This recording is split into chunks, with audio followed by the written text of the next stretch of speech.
आणि आता पाहूया 36 जिल्हे 72 बातम्या।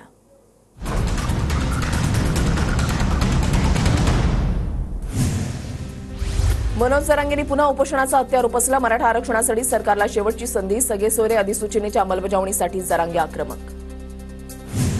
यापुढे राजकीय स्टेटमेंट करणार नाही। फडणवीसांना आरक्षण देण्याची शेवटची संधी। आरक्षण न दिल्यास सरकारला गुडघे टेकायला लावणार। अंतरवाली सराठीमधून जरांगेंचा थेट इशारा।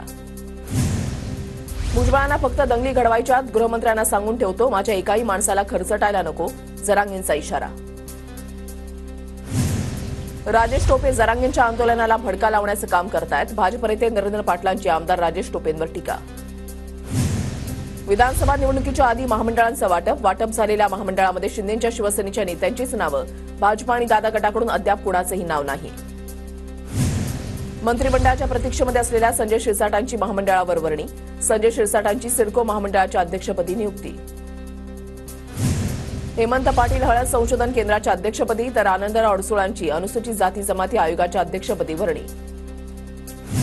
मंत्रिमंडळाचा विस्तार आता होऊ शकत नाही। मंत्रिमंडळ विस्तार झाला आणि मंत्रिपद दिलं तर स्वीकारणार नाही। निवडून आल्यानंतर पुढच्या मंत्रिपदामध्ये वर्णी लागणार। भरत गोगावलेंची प्रतिक्रिया। माझ्या वक्तव्यावर मी ठाम, माफी मागणार नाही। विरोधकांच्या टीकेनंतरही संजय गायकवाडांची आक्रमक भूमिका। मी चुकीचं काय बोललो? बाळासाहेबांच्या लाईनवर ठाकरे गट कुठे आहे? ठाकरे गटानं निष्ठेच्या गप्पा मारू नयेत। संजय गायकवाडांची ठाकरेंवरही टीका। आमदार संजय गायकवाड यांच्या विरोधात गुन्हा दाखल। राहुल गांधींबद्दल केलेल्या वादग्रस्त वक्तव्याप्रकरणी गुन्हा। बुलडाणा शहर पोलीस ठाण्यामध्ये गुन्हा दाखल। अमित ठाकरे विधानसभा निवडणूक लढवण्याच्या तयारीत। मनसे नेते आणि सरचिटणीसांच्या बैठकीमध्ये भूमिका व्यक्त। अमित ठाकरे माहीम, भांडूप किंवा मागाठाणे यापैकी एका जागेवर विधानसभा निवडणूक लढवण्याची शक्यता। जामनेरमधील भाजप नेते दिलीप खोडपेंचा राजीनामा। दिलीप खोडपेंचा 21 सप्टेंबरला शरद पवार गटामध्ये प्रवेश। गिरीश महाजन विरुद्ध दिलीप खोपडे लढत होण्याची शक्यता। पक्षानं आदेश दिल्यास संगमनेरमधून लढणार। सुजय विखे पाटलांचं वक्तव्य। सुजय विखे पाटील संगमनेरमधून निवडणूक लढण्यास बाळासाहेब थोरात आणि सुजय विखे पाटलांमध्ये संभाव्य लढत होऊ शकते। कर्जत खालापूरमधील ठाकरे गटाचे कार्यकर्ते आणि पदाधिकाऱ्यांचा शिंदे गटामध्ये प्रवेश। आमदार महेंद्र थोरवेंच्या उपस्थितीमध्ये पदाधिकारी कार्यकर्त्यांचा शिंदे गटामध्ये प्रवेश। फडणवीस सरकार यावं ही गणरायाकडे प्रार्थना केली। नांदेडमधल्या भाजपचे माजी खासदार चिखलीकरांची गणरायाकडे प्रार्थना। राजकारण शेतकऱ्यांच्या भोवती फिरायला हवं। शेतकऱ्यांचा सातबारा कोरा झाला पाहिजे, नाहीतर सरकारला धोका भेटणार। बच्चू कडूंचा राज्य सरकारला इशारा। परळीतून शेतकऱ्यांच्या हक्कासाठी लढा उभारला जाणार। 23 सप्टेंबरला बैलगाडी आणि ट्रॅक्टर मोर्चाचं आयोजन। कृषी मंत्री धनंजय मुंडेंच्या विरोधात परळीमध्ये सर्वपक्षीय नेते एकवटले। मुख्यमंत्री एकनाथ शिंदेंकडून TV9 मराठीच्या बाप्पाचं दर्शन घेत मनोभावे आरती। बळीराजावरचं संकट दूर कर, शिंदेंची बाप्पाकडे प्रार्थना।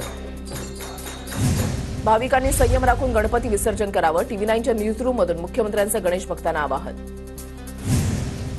गणरायाला निरोप देण्यासाठी मुंबई महानगरपालिका सज्ज। विसर्जनासाठी 204 कृत्रिम तलावांची सुविधा।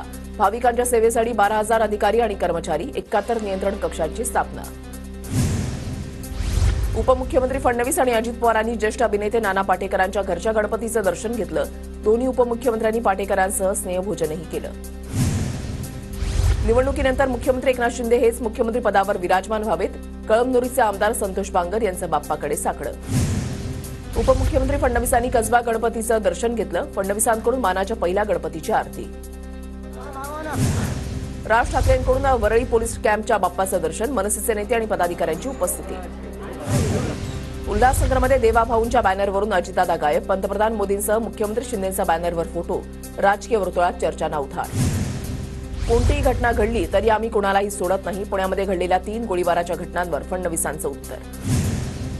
गुन्हेगारीमध्ये पुण्यानं मुंबईलाही मागे सोडलं। पुणेकरांनी आता खंबीर पावलं उचलून योग्य निर्णय घ्यावा। जितेंद्र आव्हाडांचा निशाणा। पुण्याच्या उरुळी कांचनमध्ये झालेल्या गोळीबारामधील आरोपीला पुणे पोलिसांनी घेतलं ताब्यात। 40 लाखांच्या आर्थिक देवाणघेवाणीमधून गोळीबार केल्याचा प्रकार। मराठवाडा मुक्तीसंग्राम दिनानिमित्त आज मुख्यमंत्री शिंदेंच्या हस्ते ध्वजारोहण होणार। छत्रपती संभाजीनगरच्या सिद्धार्थ उद्यानामध्ये कार्यक्रमाचं आयोजन। मुख्यमंत्र्यांकडे धनगर समाजाला वेगळं आरक्षण देण्याची मागणी करणार। शिंदेगडाचे आमदार श्रीनिवास वनगा यांची प्रतिक्रिया। पंढरपुरात धनगर आरक्षणाच्या बैठकीमध्ये विष पिण्याचा प्रयत्न। उपोषणस्थळी संजय चौगुलेंकडून विष पिण्याचा प्रयत्न। संजय चौगुले उपचारासाठी खासगी रुग्णालयामध्ये दाखल। अहमदनगरच्या शेवगाव पाथर्डी विधानसभा मतदारसंघामध्ये हर्षदा काकडेंकडून निवडणूक लढवण्याची घोषणा. भाजपच्या आमदार मोनिका राजळेंसाठी मोठा धक्का असल्याच्या चर्चा. गडचिरोली जिल्ह्यामध्ये रानटी हत्तींचा धुमाकूळ. 40 हेक्टरमधील भाताच्या पिकांचं मोठं नुकसान. हत्तींचा बंदोबस्त करण्याची मागणी. जळगावच्या जिल्हाधिकारी कार्यालयामध्ये शेतकऱ्यांचं आंदोलन. 2023-24 मधील गारपिटीमुळे झालेल्या नुकसानाची भरपाई देण्याची मागणी. धुळ्यामध्ये सय्यदनगरच्या उजव्या कालव्यामध्ये पाण्याच्या आवर्तनामुळे शेतीचं नुकसान. देऊर शिवारामधील शेतकऱ्यांकडून भरपाई देण्याची मागणी. जळगावच्या जिल्हाधिकारी कार्यालयामध्ये पारोळा तालुक्यामधल्या शेतकऱ्यांचं आंदोलन. गारपिटीमुळे झालेल्या नुकसानीची भरपाई मिळण्याच्या मागणीसाठी आंदोलन.